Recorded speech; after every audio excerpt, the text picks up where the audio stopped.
worked my whole life for this. Whatever Malcolm Gladwell says, 10,000 hours, I mean, you multiply that times 4, you know? Here we go. Let's get after it.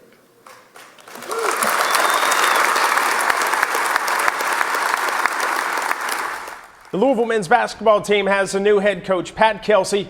His energy, his passion, and humor were hard to miss during his news conference.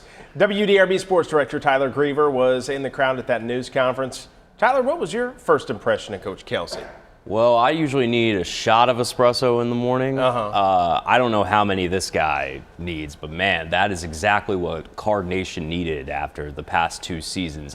One thing I think I talked about with you and Candace yesterday, Sterling, was that just as important as the win-loss record, all that stuff, the first thing you got to do before you ever hit the court is excite people about whatever it is you want to do. And that's exactly what Pat Kelsey did yesterday. He lined out his culture, something we had reported on previously, 25 strong, from the first person in the organization to the last, in terms of who you're going to think about. That's the type of effort it's going to take to not just get Louisville basketball competitive again, but to get Louisville basketball back to being Louisville basketball. This guy showed that not only did he have a grasp of what this job is, he had the crowd in the palm of his hand. And that's your first objective in one of those news conferences. We know he hasn't won anything yet. Nobody is trying to call him Rick Pitino or Denny Crum or anything.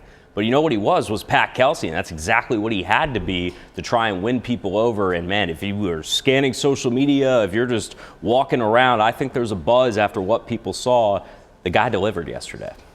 You know, at the end of the day, you have to win ball games. Everybody talks about the Yum Center being empty. Oh, yeah. Businesses downtown needing the revenue from the crowd coming to those games.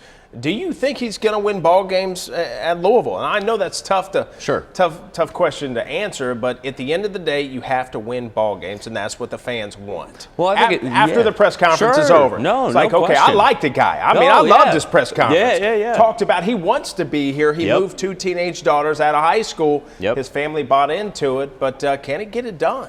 Well, I think we're going to have a better answer for that once we start seeing how he's going to build this roster. Remember, there's only 3 guys on the current Louisville roster that are not in the transfer portal. So he's got some work to do there. He met with the team. He's going to do some individuals, talk to everybody, and see how they're feeling.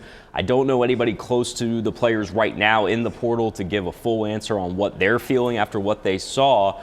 But Pat Kelsey's won at Winthrop. He's won at Charleston. He's gone to NCAA tournaments. The problem is those jobs are not Louisville. You are going to be in the ACC. You are recruiting in waters that you were not recruiting in at Charleston and Winthrop. What works in his favor there is that he was an assistant at Wake Forest under the late Skip Prosser and, was involved in the recruitment of guys like Chris Paul. When I grew up in Virginia, man, that's ACC basketball country. I remember when Wake Forest was rolling as a program, and they had some legit stars. Pat Kelsey had a hand in some of that as an assistant, so I think he can get it done. But make no mistake, the NIL portion of this, I think, is going to be very key in the roster. And the 502 Circle yesterday announced that they had more members sign up in a single day than they had in their short history so far. That tells you something. That's important because that coach has got to be able to work donors, fundraisers, whoever it is, to believe as much as he believes to help get you players down the line. What was the top thing, the main thing that you took away from that news conference? Oh, man.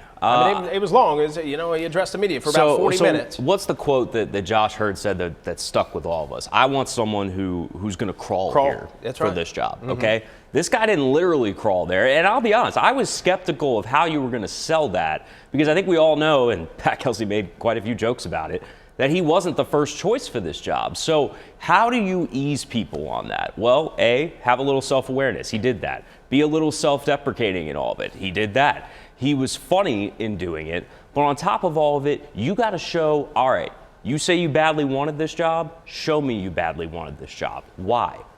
Anybody can say that.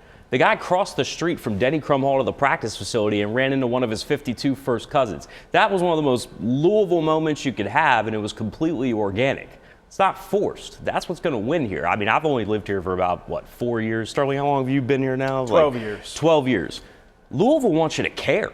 That's the first box you got to check. Show people you care, and then when you do it one day, do it the day after that, day after that.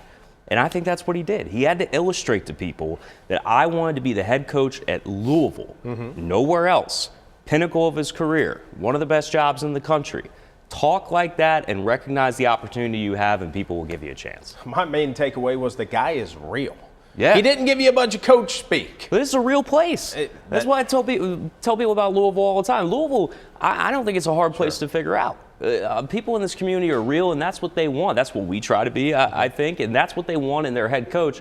And I've said this a million times. When you're the head men's basketball coach at Louisville, you're arguably the most recognizable person in this city. Like it or not, that's the pressure that comes with the job. This guy at least wanted to embrace that from the start. There's a ton of work ahead, but you can't ask for a much better beginning.